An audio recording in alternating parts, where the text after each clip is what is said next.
नमस्कार, मैं हूं मनोज वर्मा और आप देख रहे हैं हमारा विशेष कार्यक्रम अटेंशन। देश में लगातार कमजोर पड़ रही कांग्रेस में अब पुनर्गठन की कवायद तेज हो गई है। लेकिन इस बीच सवाल यही कि आखिर देश की सबसे पुरानी पार्टी में ऐसा क्या हो रहा है जो वो लगातार अपना जनाधार खोती जा रही है, और कौन इसका है जिम्मेदार? केंद्रीय नेतृत्व की बात करें या फिर मध्य प्रदेश संगठन की, कांग्रेस में बदलाव की सुगबुगाहट तो चलती रहती है, लेकिन हर बार वही पुरानी कांग्रेस दिखती है। बीजेपी कहती है कि कांग्रेस मुक्त भारत बनाना है, लेकिन कांग्रेस खुद अपनी गलतियों के कारण बीजेपी का यह सपना साकार करती नजर आ रही है। कांग्रेस में युवाओं को मौका नहीं दिया जा रहा है, खुद सीनियर नेता एकजुट नहीं है। हालात ये है कि सत्ता पक्ष को घेरते घेरते कांग्रेस के अंदर खुद ही विरोध के सुर उठने लगते हैं। इसलिए इसे समझने के लिए कांग्रेस के बिखरने की कहानी समझनी होगी कि आखिर इसके लिए कौन जिम्मेदार है। अटेंशन में आज हम इसी पर चर्चा करेंगे, लेकिन इसके पहले देखिए हमारी ये खास रिपोर्ट।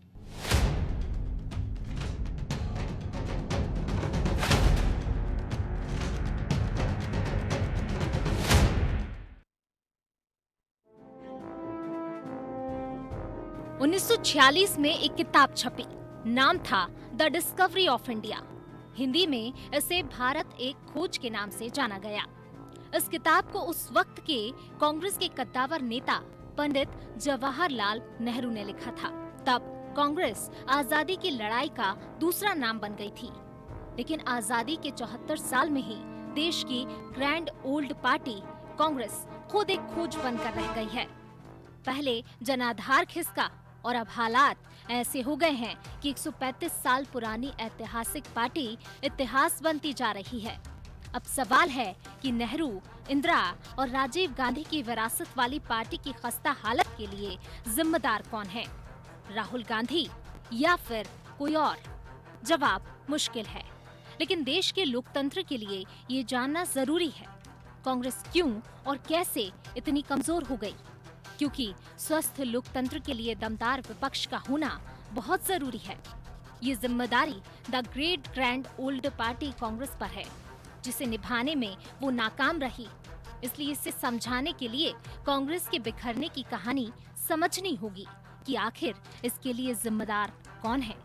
बीजेपी हमेशा यही कहती आई है कि कांग्रेस मुक्त भारत बनाना है, लेकिन हकीकत यही है कि कांग्रेस खुद अपनी करनी के कारण जनाधार खोती जा रही है।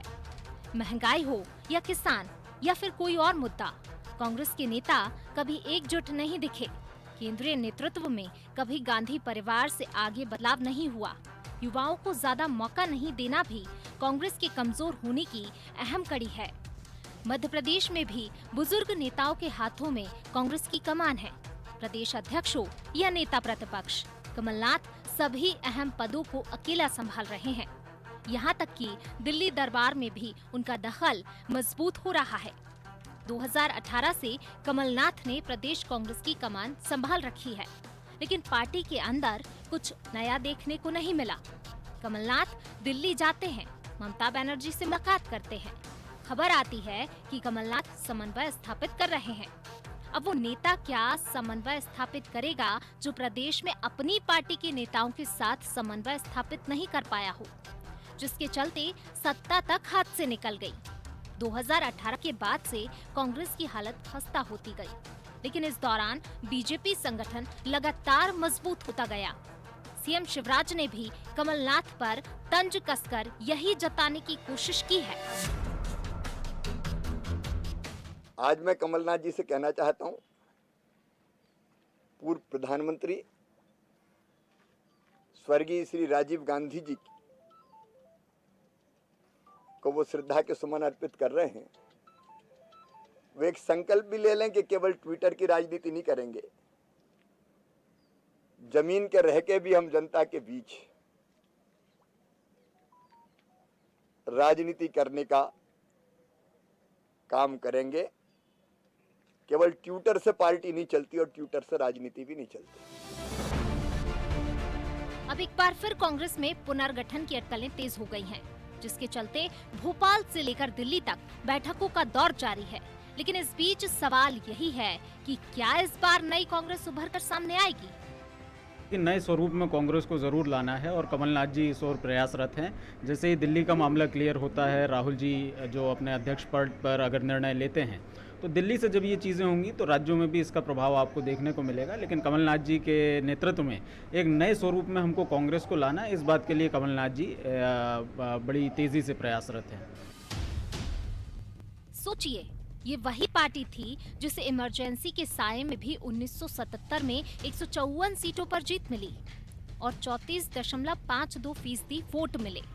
1989 में वीपी सिंह के बोफोर्स मुद्दे को लेकर छोड़े गए महाअभियान में भी कांग्रेस ने 157 सीटें हासिल की, लेकिन जब गांधी परिवार की तीसरी पीढ़ी को आगे बढ़कर कमान संभालनी थी, वो पीछे रह गए। ऐसे में ये भी समझ से परे नहीं है कि कांग्रेस साल दर साल इतनी कमजोर क्यों हो गई। हालांकि इन सब ने भारत की ग्रैंड ओल्ड पार्टी की राजनीतिक शैली और समझ पर सवाल जरूर उठा दिए हैं। अब कांग्रेस के पुनर्गठन की अटकलों के बीच एक उम्मीद जरूर जाग रही है कि शायद पार्टी नए कलेवर के साथ मैदान में दिखेगी। ब्यूरो रिपोर्ट, अनादि टीवी।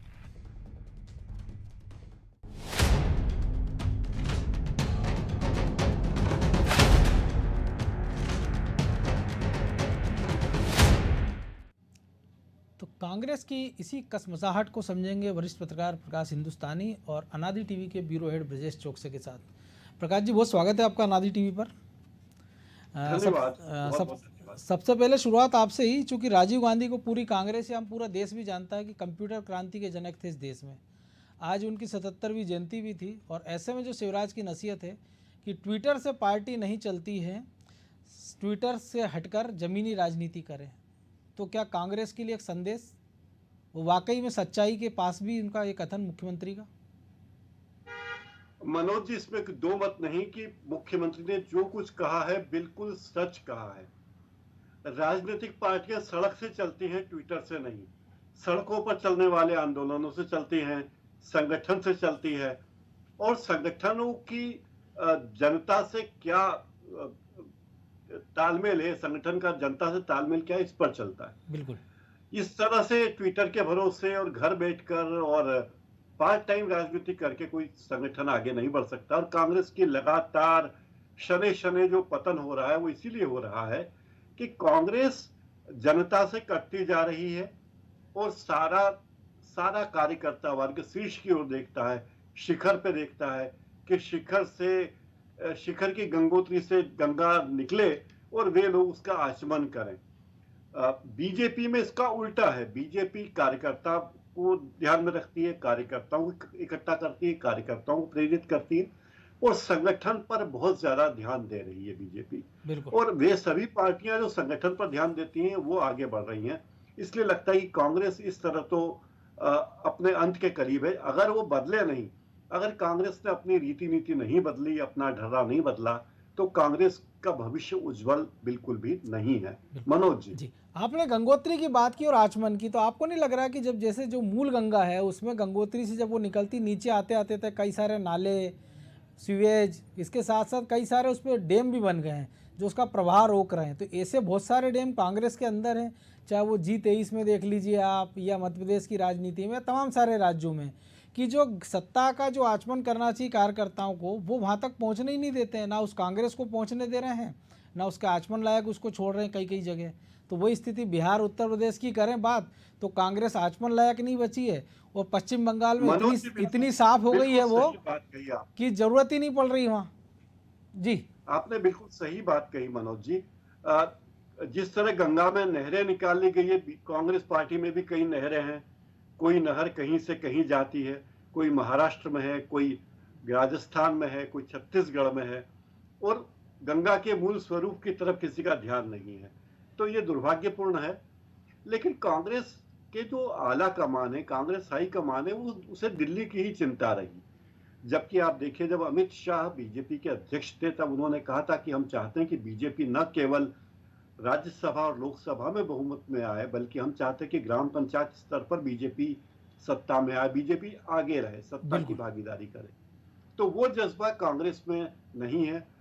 आप देखिए, लगातार कांग्रेस के नेताओं को जो आला कमान, उसे दिल्ली की ही चिंता होती है, राज्यों की चिंता नहीं होती। वरना क्या बात थी कि गोवा में सबसे बड़ी पार्टी होते हुए भी कांग्रेस सरकार नहीं बना पाई। ऐसी कई जगह है जहां कांग्रेस आराम से सरकार बना सकती थी, लेकिन सरकार नहीं बना पाई। और मध्य क्योंकि प्रदेश जैसे लोगों ने राज्यों में अपनी सरकारें पहचान गवा निकाली। दी, कर्नाटक में सहयोगियों के साथ थी सरकारें उल्टे गवा दी। जी हाँ, बिल्कुल सही बात है। तो ये बड़ा दुर्भाग्य है कांग्रेस का। लेकिन जब तक कांग्रेस संगठन को मजबूत नहीं बनाएगी, पूरा पार्टी उस लेवल पर नहीं आएगी, तब तक कांग्रेस का कोई भविष्य मुझे लगता नहीं है। बीजेपी से ये बात सीखी जानी चाहिए। कांग्रेस ये बात जरूर सीख सकती, किस तरह संगठन को तैयार करें, किस तरह कार्यकर्ताओं का मनोबल बनाएं, किस तरह पार्टी के प्रवक्ताओं को ट्रेंड करें कि वो एक भाषा बोलें, एक जुबान बोलें। ऐसा नहीं कि दिग्विजय जी कुछ और बोल रहे हैं, अशोक गहलोत कुछ और बोल रहे हैं, पायलट कुछ और बोल रहे हैं, ऐसा ना हो। तो बीजेपी से ये बात हर पार्टी को सीखनी चाहिए, कैसे संगठन बनाया जाए, कैसे संगठन चलाया जाए, और उसी तरह कांग्रेस कुछ आगे कर सकती है। मनोज जी ब्रजेश जी, एक और चीज़ है जो प्रकाश जी ने कहा, आपने सुनाई है कि बात हो रही है कि दिल्ली में समन्वय का काम करेंगे कमलनाथ, उत्तर भारत के जितने राजनीतिक दल हैं बड़े, उनसे उनके संबंध अच्छे हैं, चाहे वो ममता बनर्जी हो, बाकी तमाम सारे लोग हैं, कि कांग्रेस की स्थिति को मजबूत करेंगे। तो आपको नहीं लग रहा है कि इसकी शुरुआत उनको अपने मध्य प्रदेश, उनके गृह राज्य से करना चाहिए, जहाँ से 4 दशक से वो नेतृत्व कर रहे हैं, कि उनका समन्वय सिंधिया के साथ के साथ हमने देखा है, उनका समन्वय हमने देखा अरुण यादव के साथ कैसा है, कि वो पूछते हैं अच्छा अरुण यादव को चुनाव लड़ना, मुझसे तो नहीं कहा है। उनका समन्वय दिग्विजय सिंह के साथ कैसा है। तो जब अपनी पार्टी के जिनके साथ आपने दशकों के साथ काम किया है, चाहे वो दिग्विजय सिंह हो, चाहे वो अजय सिंह हो, चाहे वो कमलनाथ हो, चाहे सिंधिया जो चले गए, उनसे आप समन्वय नहीं बैठा पा रहे हैं। आप विधानसभा के सत्र में जो स्थिति वो हम देख रहे हैं कि आप पार्टी में नई ऊर्जा नहीं फूंक पा रहे हैं। एक काम रोज़ सुबह जो शिवराज जी ने कहा है कि हम देखिए सारे प्रवक्ता लगभग रोज़ सुबह बताएंगे आपको कि पेट्रोल का दाम आज इतना हो गया है, आज डीजल का दाम इतना हो गया है, रसोई गैस का दाम इतना हो गया है। वो इस पर क्या कर रहे हैं वो ये नहीं बताते हैं। तो ये जो शुरुआत की बात है कि गंगोत्री ऊपर से तो ठीक है, लेकिन नीचे से भी कहीं ना कहीं सफाई की शुरुआत होना चाहिए। देखिए मनोज जी, निश्चित तौर पर होनी चाहिए, लेकिन क्या है, कमलनाथ जी की स्थिति ये हो गई कि वो 2 नाव में सवारी कर रहे हैं। यदि मध्य प्रदेश के संदर्भ में हम देखें तो वो 2-2 पद संभाले हुए हैं। यदि आप दिल्ली की बात कर रहे हैं तो यदि वो दिल्ली में जा रहे हैं, समन्वय बनाने की कोशिश कर रहे हैं, तो ये भी 2 नाव की सवारी है कि आप मध्य प्रदेश भी देख रहे हैं और दिल्ली में भी वो भूमिका निभाना चाहते हैं। तो जी केंद्रीय आला कमान को देखना चाहिए। या ये भी कह सकते हैं कि आप मध्य प्रदेश में भी कुछ छोड़ना नहीं चाह रहे और दिल्ली में भी पाना चाह रहा हूँ। तो मनोज जी, ये काम किसका है देखने का? केंद्रीय आला कमान का काम है कि यदि उनको लग रहा है कि कमलनाथ जी की उपयोगिता दिल्ली में इस समय बेहतर है, वो उनके सबसे संबंध हैं, वरिष्ठ नेता हैं, कई बार मंत्री रह चुके हैं, 9 बार 10 बार के सांसद हैं, उनकी ज़्यादा उपयोगिता यदि उनको दिल्ली में लग रही है समन्वय बनाने में, ममता बनर्जी से, शरद पवार से, आम आदमी पार्टी से, तमाम राजनीतिक दलों से, सपा से, बसपा से, तो उनको दिल्ली बुलाएं। कांग्रेस को खड़ा करने की जिम्मेदारी मध्य प्रदेश में जितनी कमलनाथ की है मनोज जी, उतनी जिम्मेदारी राष्ट्रीय हाईकमान की भी है। उसकी भी जिम्मेदारी कि हर राज्य में उसकी इकाई मजबूत हो। जिस तरह से यदि प्रकाश जी की हम बात करें कि अमित शाह चाहते हैं कि पंचायत चुनाव में भी, और उनका कहना भी था, तो उन्होंने हर राज्य में आप देखिए मजबूती से अपने संगठन को मजबूत करने की कोशिश। उनके साथ दिक्कत पश्चिम ये बंगाल का उदाहरण, उनके साथ दिक्कत ये, उन्हीं के पास 3 ही गांधी हैं और तीनों दिल्ली में ही हैं, तो बाकी कहाँ से लाएंगे कि बाकी राज्यों के लिए दिक्कत। देखिए मनोज जी, गांधी तो पहले भी उनके पास उतने ही थे जितने आज हैं, लेकिन तब भी कांग्रेस पूरे देश में थी ना। भले वो कबीलेयाई संस्कृति के तहत हो, लेकिन आपने अपने कबीले खुद ही उजाड़ दिए। तो अब ये परिस्थिति आपने खड़ी कर ली है, तो आपको संगठन गढ़ना पड़ेगा। जब हम देखते हैं, यदि हम इतिहास पढ़ें या आज के युद्ध की बात करें मनोज जी, यदि हमसे ज़्यादा ताकतवर पाकिस्तान है तो हम परमाणु हथियार क्यों हासिल करना चाहते थे? कि हम शक्तिशाली हों। यदि आपको लड़ना है भाजपा से, राजनीतिक तौर पर लड़ना है, विचारधारा के आधार पर लड़ना है, तो आपको उससे सीखना पड़ेगा। और यदि वो आपको लग रही है कि संगठन रूप में मजबूत है, तो आपको अपना संगठन उससे ज़्यादा मजबूत करना पड़ेगा। तब आप लड़ाई करते हुए दिखोगे, तब आप द्वंद्व होगा। तो ये बात आपने भी कही, प्रकाश जी ने कही, और अमित शाह का जो उन्होंने संदर्भ दिया है, तो उसका एक उदाहरण भी है। हैदराबाद के जो म्यूनसिपल कॉर्पोरेशन के चुनाव हमने देखे हैं जी, कि योगी आदित्यनाथ से लेकर पूरी पार्टी जुट गई। पश्चिम बंगाल हमने देखा कि 0 आने के बाद कांग्रेस खुश थी। तो देखिए मनोज जी, तालिबान की यदि हम जिक्र करें आज के ताज़ा परिणाम, तो यदि आप हथियार डाल दोगे, आप मोर्चे से ही भाग जाओगे, तो आपको कोई विरोधी ने नहीं हराया।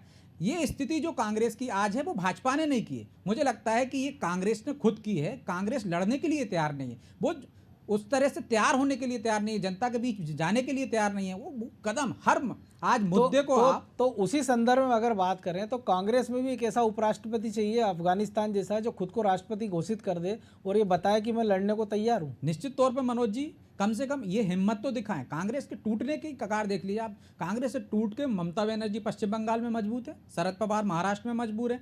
आप कांग्रेस टूट टूट के उत्तर प्रदेश में क्या हाल हो गया आप देखिए, बिहार में चली गई। तो कांग्रेस में या तो कोई घोषित कर दे, लेकिन कांग्रेस में घोषित कैसे करे मनोज जी, वहां तो राष्ट्रपति भाग गए हैं ना, या तो बैठे हुए हैं रिमोट अपने हाथ में रखे हुए हैं, या तो वो भाग ही जाए कि हमने कांग्रेस को छोड़ दिया, नई कांग्रेस बनाएंगे, नए नाम से कांग्रेस बनाएंगे, तो कोई और संभाल ले। कांग्रेस तो बहुत मजबूत थी मनोज जी, जवाहरलाल नेहरू के बाद देखो, इंदिरा गांधी के बाद देखो, राजीव गांधी के बाद, यहाँ तक कि केसरी के समय तक देखिए कांग्रेस मजबूत ही रही है। कांग्रेस का ये हाल सोनिया गांधी के समय 10 साल कांग्रेस की सरकार रही है, ज्यादा समय भी नहीं बीता, 7 साल पहले। ये परिस्थितियां क्यों?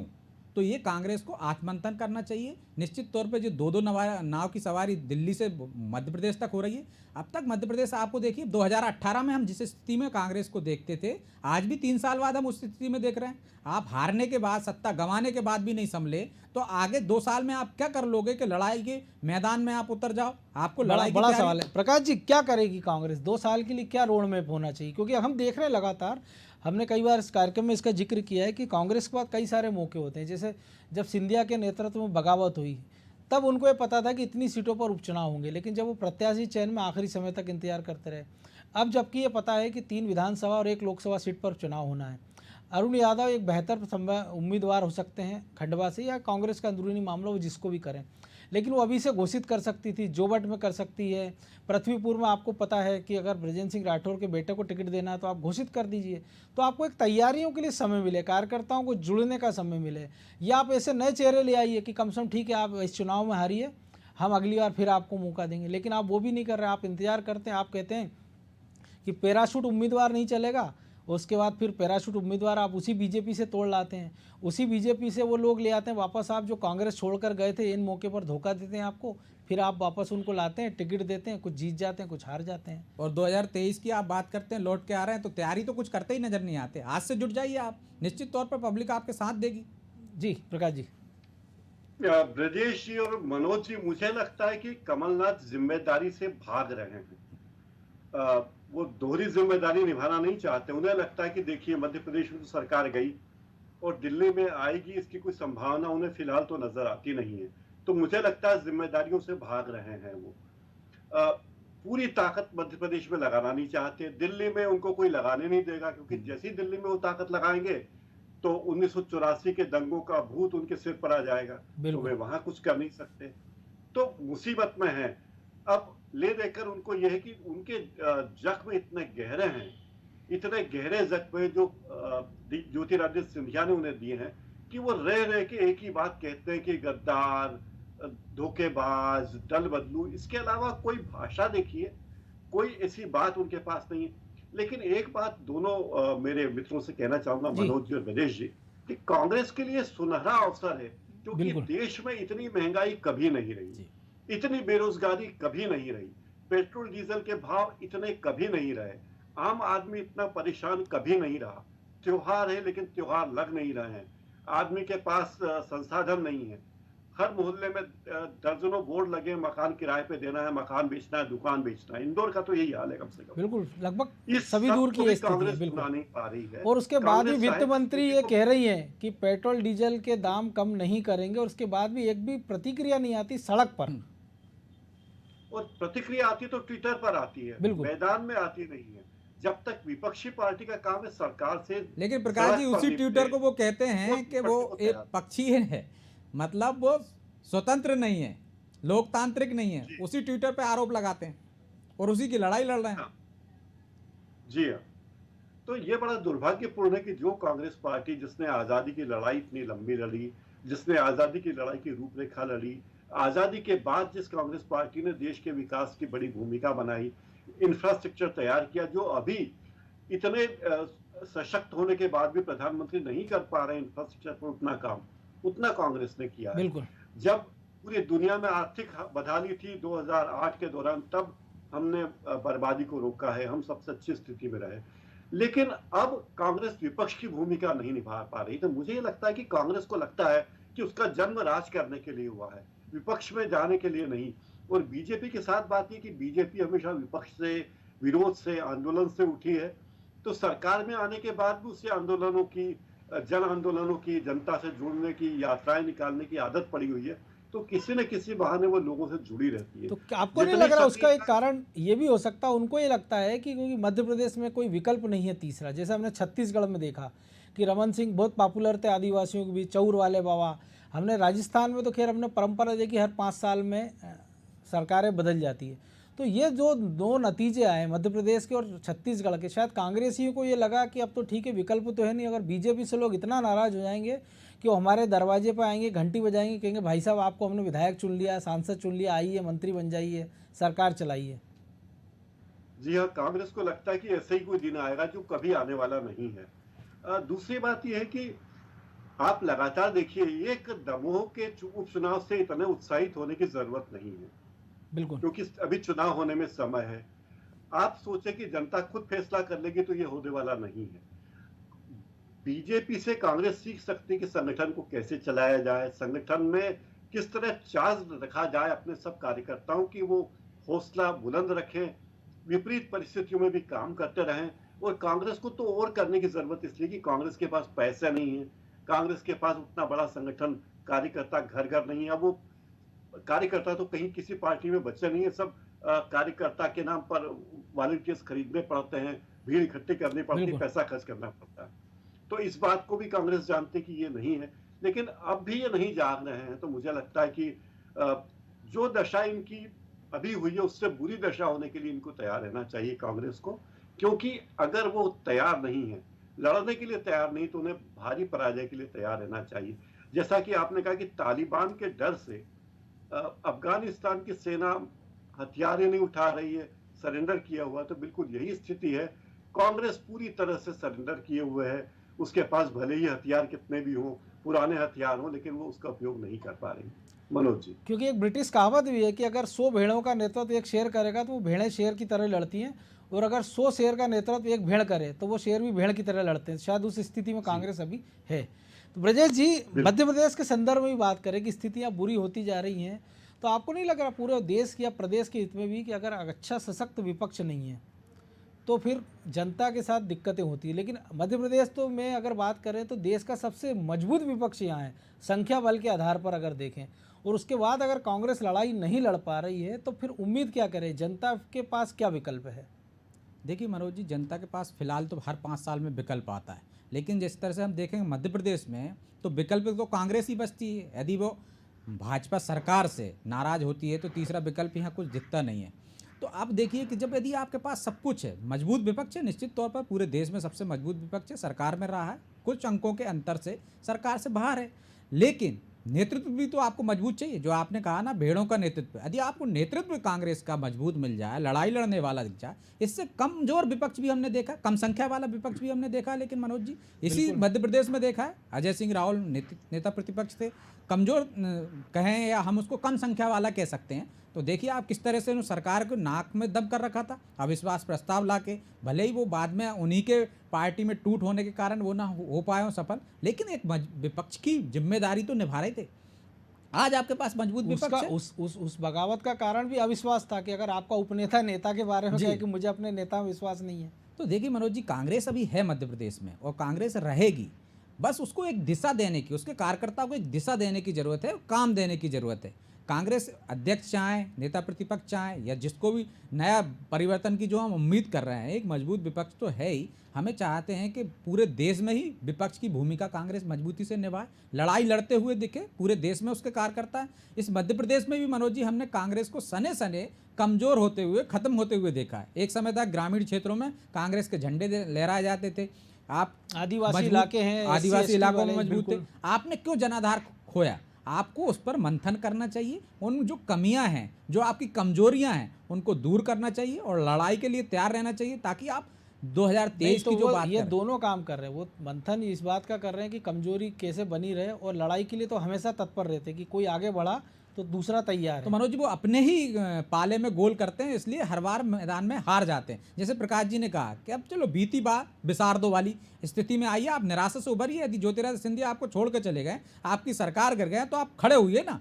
आप ठोकर खाने के बाद भी नहीं संभल रहे हैं तो फिर कौन संभालेगा आपको? आप आज जूझ जाते, लड़ाई लड़ते, आज से आप मैदान में उतर जाओ। निश्चित तौर पे ऐसे मुद्दे हैं, हजारों मुद्दे हैं, लोगों में आक्रोश है। आज की जब महंगाई सबसे बड़ा मुद्दा है, तमाम मुद्दे हैं। यदि छोटे छोटे मुद्दों पे भाजपा, देखिए आप विपक्ष में रहती है तो आंदोलन कितना बड़ा खड़े कर देती है, लेकिन आपके पास बड़े बड़े मुद्दे हैं, तब आप उनको आंदोलनों में कन्वर्ट नहीं कर पा रहा है। लोगों के आक्रोश को, जो राजनीतिक दल को काम करना चाहिए विपक्ष के, उसको भड़काने का आप उनकी नाराजगी का फायदा नहीं उठा पा रहे हो। तो जब आप जाओगे नहीं, ट्विटर से आप किसी को कहोगे या फोन पे किसी को कहोगे मैं संवेदना प्रकट कर दोगे, तो निश्चित तौर पर यही हाल होगा मनोज जी। आपको संवेदना प्रकट करने के लिए उसके दरवाजे पे जाना पड़ेगा। कोई दुखी है तो उसको कंधा प्रकाश देना जी, एक और पड़ेगा, चीज़ जो है ना, काम शिवराज जी करते हैं और भाजपा सरकार में होकर कर लेती है। बिल्कुल, कि जितनी बीजेपी की कार्यकारिणी उतने तो कांग्रेस के प्रवक्ता हैं। इसके बाद भी आज जब बीजेपी अपने प्रवक्ताओं की बैठक लेती तो मुख्यमंत्री खुद टिप देने जाते हैं, खुद प्रदेश अध्यक्ष मौजूद रहते हैं और वो बताते हैं कि आपको क्या बोलना है, कि जातिवाद पे नहीं बोलना है, आरक्षण पर नहीं बोलना है। लेकिन कांग्रेस में तो ये बताना पड़ता है कि आपको क्या नहीं बोलना है, कब नहीं बोलना है। तो ये जो एक अंतर है, इसको भी एक पाटना बड़ी चुनौती, क्योंकि आपके पास 200 से ज़्यादा प्रवक्ताओं की फौज है, लेकिन आप जनता तक ये नहीं बता पा रहे हो कि आपकी रीति नीति क्या है। केंद्र सरकार को आप कटघरे में नहीं खड़ा कर पा रहे हो, मध्य प्रदेश सरकार को आप घेर नहीं पा रहे हो, तो फिर क्या उम्मीद की जाए। न तो आप सरकार की नाकामियों को बता पा रहे हैं, दिल्ली की नाकामियां ये है, भोपाल की नाकामियां ये है, इस पर बता नहीं पा रहे। फिर विधानसभा के भीतर जिस ताकत से आपको बोलना चाहिए, संसद विधानसभा का सत्र 4 दिन के लिए होता है और 1.5 दिन में खत्म हो जाता है, जनता के मुद्दों पर बात नहीं होती। तो अगर सड़क पे नहीं जा सकते, कम से कम तो विधानसभा में तो बोलिए। विधानसभा में तो अपनी ताकत प्रकाश जी, दिखाइए कि हम एक बोल प्रकाश जी, सकते हैं। मैं आपको बोलने के लिए तैयार। प्रकाश जी देखिए, लोकसभा में यदि विपक्ष में रहते हुए आपने उनके मंत्रियों को परिचय नहीं कराने दिया तो वो पूरे देश में उतर गए, हर जगह जा रहे हैं, दो आशीर्वाद यात्रा निकाल रहे हैं। यदि आपको कहते हो कि विधानसभा नहीं चलने दी, सत्ता पक्ष की जिम्मेदारी, तो आप भी उतर जाइए ना सड़क पे, पूरे प्रदेश में जाके बताइए कि हमें सदन इनने नहीं चलने दी, हमारे ये मुद्दे थे। बिल्कुल जी प्रकाश जी। अभी भी मुझे ये लगता है कि कांग्रेस के जो शीर्ष नेता है वो अपने रिश्ते नातेदारों की तरफ ही ध्यान रखते हैं। वरना आप देखिए कि 50 साल के ज्योतिरादित्य सिंधिया, जिनमें कम से कम अभी स्थितियां सामान्य रही, तो 20 साल वो सक्रिय राजनीति कर सकते हैं। बिल्कुल, ऐसे नेता को बीजेपी झपट लेती है, बुला लेती है, और कांग्रेस अपने यहाँ रख नहीं पाती, जो जिस व्यक्ति के चेहरे को सामने रखकर सरकार बनी थी। आप इसका अंतर देखिए कि अगले 20 साल तक, कम से कम 20 साल तक कांग्रेस को इसका खामियाजा भुगतना पड़ेगा। और कीमत क्या है? कीमत कांग्रेस के 2 नेताओं के युवा पुत्रों की समस्या है। तो अगर आप देखेंगे कि किस तरह से उनकी रिश्तेदारी, भाई भतीजावाद का आरोप आप लगाते हैं, लेकिन अपने ही बच्चों को आगे लाने के लिए आप पार्टी का और उन दोनों नेताओं की लड़ाई में दोनों को तो कुर्सी मिल गई, लेकिन सरकार सड़क पर आ गई। चलिए, चूंकि अब समय और इजाज़त नहीं दे रहा, इसलिए चर्चा को ही विराम देना पड़ेगा। लेकिन ये ऐसा मामला, इस पर फिर और कभी लंबी बहस करेंगे। फिलहाल आप दोनों का बहुत धन्यवाद। तो निश्चित तौर पर कांग्रेस जो कसमसाहट दिख रही है, लेकिन वो धरातल पर उतरती दिखाई नहीं दे रही है, क्योंकि शुरुआत करना होगी लीडरशिप से। और लीडरशिप, जैसा प्रकाश जी और ब्रजेश जी ने कहा कि उनको दिल्ली की चिंता, दिल्ली से मतलब उनको दिल्ली विधानसभा की नहीं है, दिल्ली लोकसभा की चिंता नहीं है, क्योंकि वहाँ तो हम देख रहे हैं 15 साल राज करने वाली कांग्रेस 0 पर सिमट गई विधानसभा, और लोकसभा में उनका 2 चुनाव से खाता नहीं खुल रहा है। मध्य प्रदेश की स्थिति की हम देखिए कि विधानसभा में बहुत अच्छा प्रदर्शन करती कांग्रेस, लेकिन लोकसभा में गुना जैसा गढ़ भी गवा देती है। और आज जस्ट कांग्रेस एक चौराहे पर खड़ी है, इसमें दिशा उनको तय करनी है, और बहुत बड़ा रोल उसमें कमलनाथ का होगा, राहुल गांधी का होगा, सिंधिया और सोनिया गांधी का होगा, कि कांग्रेस को किस दिशा में ले जाना चाहते हैं। लेकिन वो जिस भी दिशा में ले जाना चाहे, उसके लिए प्रयास ये करना होगा कि बाकी के नेता भी उस दिशा में चले, वरना चौराहे पर जो कांग्रेस की स्थिति होती है कि 4 नेता 4 दिशा में चलते हैं, तो ऐसे में जो पूरा उनकी जो ताकत है वो 4 हिस्सों में बढ़ जाती है, और इसका खामियाजा कांग्रेस को भुगतना पड़ता है, प्रदेश की जनता को भुगतना पड़ता है, और लोकतंत्र के लिए स्थितियाँ ठीक नहीं होती है। टेंशन में आज इतना ही, मुझे दीजिए इजाज़त। आप देखते रहिए अनादि टीवी। नमस्कार।